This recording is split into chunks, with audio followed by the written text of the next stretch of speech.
یہ بات پہلے دن سے روز اول سے طے شدہ ہے کہ جو توحید نہ مانے اس نے اللہ کو نہیں مانا، جو ختم نبوت نہ مانے اس نے رسول اللہ صلی اللہ علیہ وسلم کو نہیں مانا۔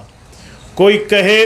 میں اللہ کو رازق مانتا ہوں، اللہ کو خالق مانتا ہوں، اللہ کو مالک مانتا ہوں، اللہ کو رحمان و رحیم و کریم مانتا ہوں، ہم کہیں گے سب کچھ صفات بعد میں ہیں، پہلے خدا کی ذات ہے، ذات میں توحید ہے، توحید پہلے ماننی پڑے گی۔ اگر توحید مانو گے تو پھر بھاری باتوں کا اسلام میں حصہ موجود ہے، آپ کے اسلام کے دعوے کو، آپ کے اسلام کے تسلیم کرنے کو قبول کر لیا جائے گا۔ لیکن اگر تو توحید نہیں مانتا، تو لاکھ کہتا پھر میں اللہ کو رحمان مانتا ہوں، کروڑ کہتا پھر میں اللہ کو رحیم مانتا ہوں، ارب ہاں کہتا پھر میں اللہ کو کریم مانتا ہوں، تو مسلمان نہیں ہے۔ کیوں؟ تیرے اندر توحید نہیں ہے۔ اگر توحید نہیں ہے تو خالق جل مجدہ و علا کا عقیدہ تیرے بارے میں ٹھیک نہیں ہے۔ اسی طرح کوئی بندہ رسول کریم صلی اللہ علیہ وسلم کو رؤوف الرحیم مانے، اللہ کے رسول کو امام الانبیاء مانے، رسول پاک صلی اللہ علیہ وسلم کے رتبے کو بے حد و بے انتہا مانے، آپ علیہ الصلوۃ والسلام کو صاحب الحجرت والمعراج مانے، قرآن کریم حضور پہ اترتے ہوئے حضور پاک کو قرآن کے لیے محبت وحی مانے، اللہ کا محبوب مانے، ہم کہیں گے ساری باتیں بعد میں، پہلے حضور پاک کو خاتم النبیین ماننا پڑے گا۔ اگر رسالت مآب صلی اللہ علیہ وسلم کو تو خاتم النبیین نہیں مانتا، تو لاکھ کہتا پھر حضور محبوب رب العالمین ہیں، تو کروڑ کہتا پھر حضور پاک کی ذات بڑی کرم والی ہے، بڑی جود و سخا والی ہے، قرآن حضور پہ اترا، صاحب الحجرت والمعراج اللہ کے رسول ہیں، ہم تمہیں دھوکہ باز تو کہہ سکتے ہیں، ہم تمہیں فراڈیا تو کہہ سکتے ہیں، ہم تمہیں غدار اسلام تو کہہ سکتے ہیں، ختم نبوت نہیں مانے گا، مسلمان نہیں کہہ سکتے۔ یہ بات طے شدہ ہے کہ جس طرح انسان کے جسم میں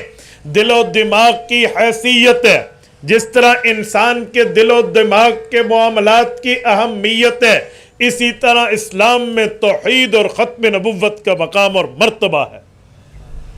میرے دوستو، اگر ختم نبوت کا مقام اور مرتبہ نہیں مانتا تو وہ بندہ جانوروں سے بھی بدتر ہے۔ یہ میں دعویٰ کوئی عقیدت میں نہیں کر رہا، میں اس پر احد پہاڑ سے وزنی دلائل رکھتا ہوں۔ آپ اٹھائیے معجم طبرانی، امام طبرانی کی معجم الصغیر ایک جلد میں بیروت سے چھپ چکی ہے۔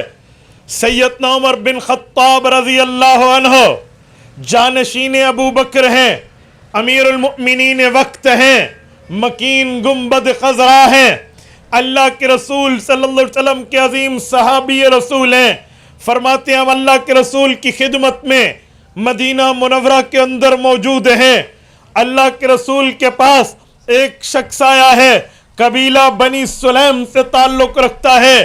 بڑے نخوت کے انداز میں، بڑے تکبرانہ لہجے میں آیا۔ فَأَخْرَجَ مِن كُمِّهِ، اس بندے نے اپنی کف کو کھولا، اپنی قمیض کے بازو کو کھولا، اور وہاں سے ایک مردہ گوہن کو نکال کے فَوَضَعَ بَيْنَ يَدَيْ رَسُولِ اللَّهِ، اللہ کے رسول کے سامنے حضور پاک کے دامن میں وہ مردہ گوہ کو ڈالا اور کہنے لگا اگر آپ کا دعویٰ یہ ہے آپ مسلمان اللہ کے، آپ مسلمانوں کی طرف اللہ کے نبی بنا کر بھیجے گئے ہیں، اس مردہ گوہ کو زندہ کر کے اللہ آپ سے کلام کرائے میں مان جاؤں گا، آپ اللہ کے رسول ہیں۔ حضرت عمر فرماتے ہیں قریب تھا، اس کی گفتگو کی سختی کی وجہ سے،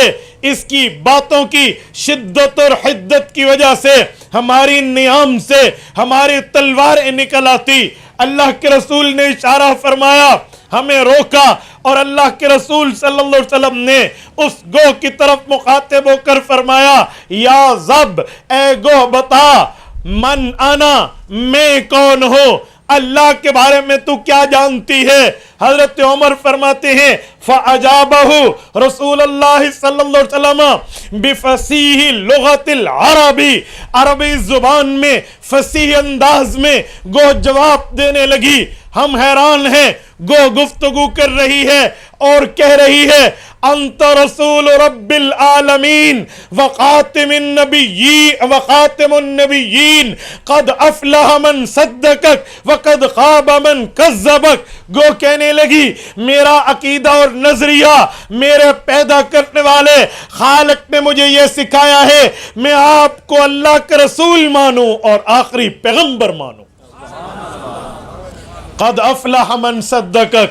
کامیاب ہو جائے گا وہ بندہ جو کہے گا آپ آخری نبی بھی ہیں اور اللہ کے رسول بھی ہیں۔ وقد خاب من کذبک، جو آپ کی رسالت اور ختم نبوت کا انکار کرے گا اس کی بربادی میں کوئی شبہ نہیں ہے۔ میں پوری روایت نہیں پڑھ رہا، 1.5 رکوع کی روایت ہے، میں صرف مقام استشہاد پیش کر رہا ہوں، دلیل کی دنیا میں اس عنوان پہ بات کر رہا ہوں کہ گوہ بھی جانتی ہے یہ رسول اللہ بھی ہیں اور خاتم النبیین بھی ہیں۔ جو بندہ حضور کو رسول تو مانے، حضور پاک کے باقی اوصاف حمیدہ کا قائل تو ہو، لیکن انکار ختم نبوت کرے، یہ اس گوہ سے بھی بدتر ہے۔ تبارك الذي نزل الفرقان على عبده ليكون للعالمين نذيرا